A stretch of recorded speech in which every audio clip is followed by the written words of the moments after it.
Madam నమస్తే అండి. జగన్మోహన్ రెడ్డి గారి 4 ఏళ్ల పాలనలో మహిళల రక్షణ విషయంలో ఎలాంటి చర్యలు తీసుకుంటుందని అంటే ఒక మహిళగా మీరు ఏ విధంగా రియాక్ట్ అవుతారు? జగన్మోహన్ రెడ్డి పాలనలో వాళ్ళ ఎమ్మెల్యేలు కానీ ఎంపీలు కానీ వాళ్ళే మహిళలకి అత్యధికంగా గౌరవిస్తారండి. అరగంటరా అర్ధగంటరా బట్టలు ఇప్పి చూపిస్తా ఇలాంటి నాయకులు ఉన్న చోట ఇంకా జగన్మోహన్ రెడ్డి ఇలాకాలో ఏ మహిళని గౌరవిస్తారో చెప్పండి. అంతదాకా వద్దు. జగన్మోహన్ రెడ్డి తల్లి చెల్లి ఎక్కడున్నారు?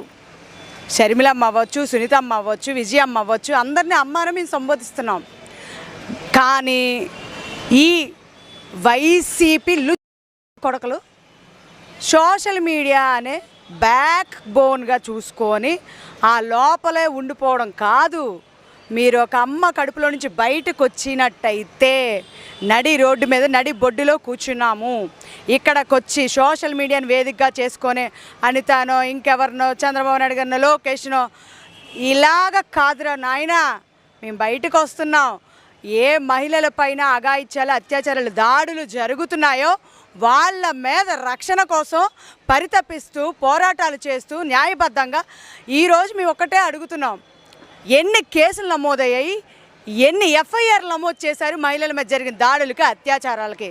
ఈరోజు సీఎం జగన్మోహన్ రెడ్డి నేను ఒక మహిళా ముఖ్యమంత్రి అని నోరు జారి విడిచినటువంటి ముఖ్యమంత్రి గారు నిజంగా మహిళలకు మీరు ఎలాంటి గౌరవం ఇస్తున్నారో మీ ఇంటిలోనే గౌరవం లేదు. ఈరోజు నీ తల్లి అందరూ బాధపడుతున్నా ఈరోజు ఆంధ్ర రాష్ట్రంలో ఉన్నటువంటి మహిళలకు నువ్వు ఎటువంటి రక్షణ కల్పిస్తావా అనేది ప్రశ్నార్థకంగా మారింది.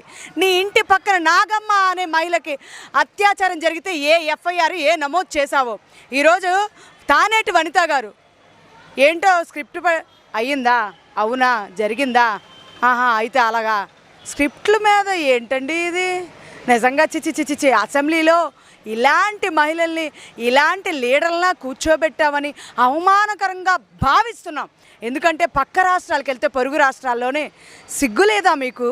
ఇలాంటి లీడర్లు కూర్చోబెట్టి అవహేళన చేస్తున్నారు అసెంబ్లీని. ఇలాంటి లీడర్లా మీకు ఓటేసి గెలిపించారు అని అడుగుతూ ఉంటే తల దించుకోవాల్సిన పరిస్థితి ఈరోజు ఎందుకు వచ్చింది? వైసీపీ నాయకత్వం అసెంబ్లీలో కూర్చోబెట్టాం కాబట్టే ఈరోజు అలాంటి పరిస్థితి మేము తెచ్చుకున్నాం. సిగ్గుచేటు. అంతేకాదు ఈరోజు దిశ చట్టం తెచ్చారటండి, దిశ యాప్ అటండి, దిశ పోలీస్ స్టేషన్లు అటండి, ఇన్ని ఉన్నాయి. మేము ఎంత రక్షణ కల్పించామన్నప్పుడు 1,43,356 అత్యాచారాలు ఎందుకు జరుగుతాయ్యా? అవన్నీ ఉన్నప్పుడు 3 ఉరిశిక్ష తీశారట. చట్టం లేని చట్టానికి ఉరిశిక్షలట. ఎంత సబ్జెక్ట్ ఉందో ఇక్కడ అర్థమవుతుంది. ఒకరికి ఎవరికైనా స్క్రిప్ట్ ఇస్తే చదవమనంటే పోనేమో సీఎం గారికి సాక్షాత్ ఇస్తే దీన్ని హిందీ రాదు, ఇంగ్లీషు రాదు, తెలుగు రాదు, ఆ విధంగా సభల్లో మాట్లాడతారు. పిల్లలున్న పక్కన కూడా ఏం మాట్లాడో తెలియక పెళ్ళిళ్ళ గురించి కూడా మనం మాట్లాడారు. పిల్లల దగ్గర ఎలా మాట్లాడాలి, పెద్దవాళ్ళ దగ్గర ఎలా మాట్లాడాలి? సంస్కారం లేదా మీకు? సీఎంకే సంస్కారం లేనప్పుడు ఆ చుట్టూ ఉన్న మంత్రులు ఎమ్మెల్యేలకి వీళ్ళకేం సంస్కారం ఏడుస్తుందో చెప్పండి? అంత సంస్కారం లేదు కాబట్టి అరగంటరా అర్ధగంటరా అని మహిళని అవహేళన చేస్తున్నారు. మహిళల అవహేళన చేసింది ఆ క్యాబినెట్లో ఉంటుండగానే ఇంకా బయట ఏ రక్షణ భద్రత కల్పిస్తారో చెప్పండి ఒకసారి.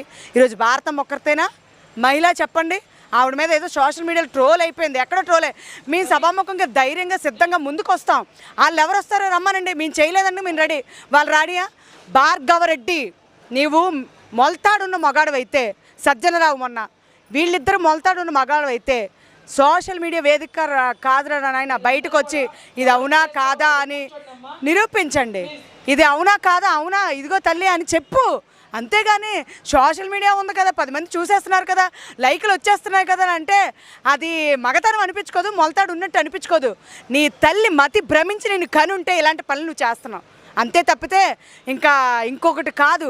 ఈ రాష్ట్రం ఏమైపోతుంది, ఈ రాష్ట్రంలో ఉన్న మహిళల జీవితాలు ఏమైపోతాయని పోరాటం చేస్తుందండి ఒక రాష్ట్ర మహిళా అధ్యక్షురాలుగా, పొలిట్ బ్యూరోగా, ఒక మాజీ ఎమ్మెల్యేగా, ఒక సభ్యురాలుగా అనిత మేడం చేస్తూ ఉంటే, మహిళల వైపు సపోర్ట్ చేస్తూ ఉంటే నీచంగా ఈవిడ మీద పోస్టింగ్లు, సోషల్ మీడియా ఒక్కటే మీకు వేదిక.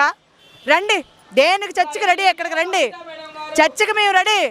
పోలవరం మీద రెడీయా, మహిళలపై అత్యాచారాల మీద రెడీయా, అఘాయిత్యాల మీద రెడీయా, లేకపోతే అమరావతి మీద రెడీయా, రోడ్ల మీద రెడీయా, దేనికైనా 3 రాజధానుల మీదైనా చర్చకి రెడీయా, దేని మీదైనా చర్చకి మీ సిద్ధం.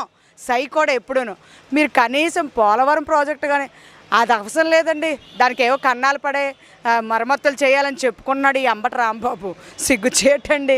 ఈరోజు పోనీ అమరావతి అమ్మలాంటిది రాజధాని రాష్ట్రం లేదు, ఏ రాష్ట్రం అని క్వశ్చన్ కానీ ఉందనుకో, మొట్టమొదటిగా ఒక మార్క్ వచ్చేది ఏంటో తెలిసిన ఆంధ్రప్రదేశ్ రాష్ట్రానికి రాజధాని లేదని ఎవడైనా టికెట్ వేస్తాడు.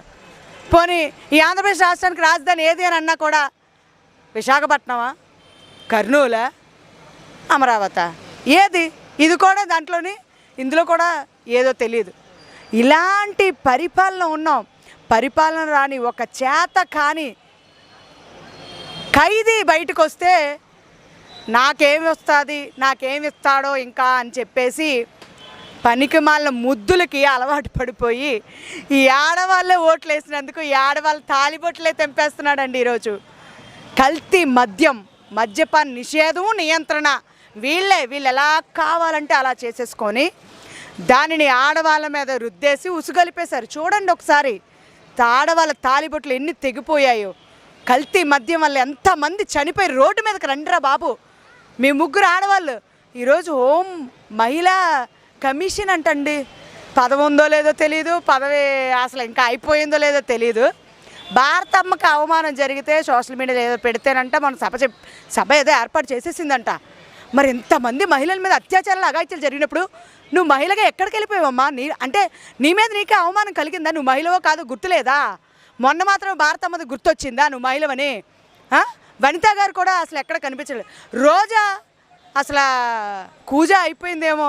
ఎక్కడుంటుందో, ఎప్పుడు మాట్లాడుతుందో, ఎలా వస్తుందో ఏంటో తెలియదు. శవం సింగిల్గా వస్తుంది, మేము ఇలాగే వస్తాం, జగన్ ఎదుర్కోలేకపోతున్నాం, పవన్ కళ్యాణ్ ఇది అచ్చని పాత్రకి మొలతాడుందా, ఇలాంటివి మాట్లాడడానికి కాదు తల్లి. నీకు అసెంబ్లీలో కూర్చోబెట్టింది ఒక మహిళగా గౌరవం ఉండి నిన్ను కూర్చోబెట్టారు. ఆ మహిళా గౌరవాన్ని ఎందుకు తీసేస్తావు? నువ్వు మాట్లాడిపోయినా పర్వాలేదు, పనికిమాలిన పనులు చేసుకున్నావు నువ్వు పర్వాలేదు. అంతేగాని మహిళలపైన అత్యాచారాలు అగాత్యాలు దాడులు జరుగుతుంటే నువ్వెక్కడ నోరు తెరవలేదు. కానీ లోకేష్ మీద, చంద్రబాబు నాయుడు మీద విరగబడిపోతావు. నీది ఇప్పుడు టైం ఏమో, రేపు మాది టైము. ఎప్పుడు ఒకలా పడుకోదు, ఎప్పుడు మారుతూ ఉంటుంది. ఈ 5 ఏళ్ళ పరిపాలన ఒకప్పుడు 3 సార్లు సీఎంగా చేశాడండి. ఆయనకే లేదు గర్వము. ఒకసారి చేశాడు, ఎక్కాడో లేదో కానీ నీ ముఖ్యమంత్రి, నీ పాలన అంతా చూసేశారు ప్రజలు. ఎంత నీచంగా వ్యవస్థలన్నీ బస్టు పెట్టించేశాడు. ఏ వ్యవస్థనైనా కరెక్ట్గా ఖచ్చితంగా ఉంచాడా?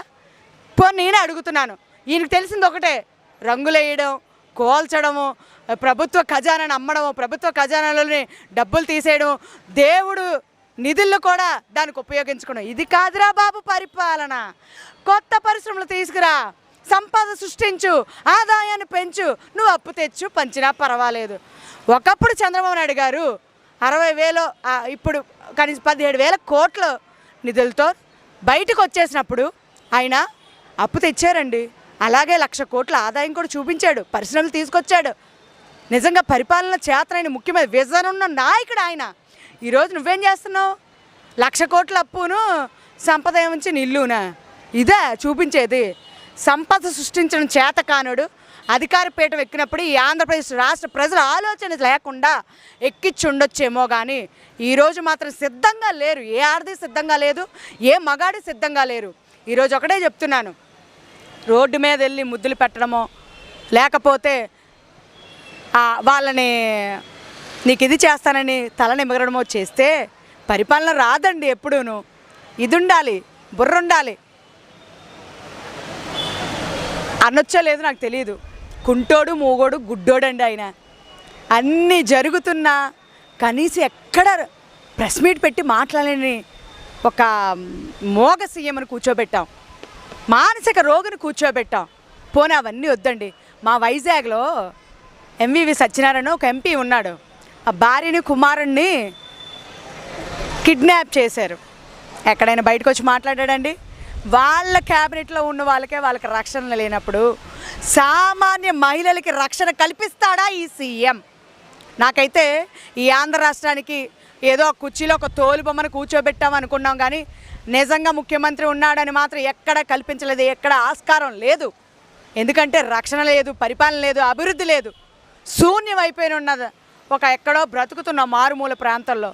రేపొద్దున కూడా ఇలాగే పరిస్థితులు ఎదురైతే గనక పక్క రాష్ట్రాలకి వైపు తొంగు చూసే పరిస్థితి ఏర్పడుతుందనంటే దానికి కారణం ఎవరు అని నేను ఈ సభాముఖంగా తెలియజేసుకుంటూ, ఇప్పుడైనా ఇక మీదటైనా సోషల్ మీడియా వేదిక కాదు, సమాజం సొసైటీలోకి బయటకు వచ్చి మాట్లాడమని, ఒక్క మొలతాడున్న మగాడు ఎవడైనా వస్తే ఈరోజు సభ ముందే కూర్చుంటున్నాం కనుక ఇక్కడికి రావాల్సిందిగా కోరుతున్న వైసీపీ లీడర్స్.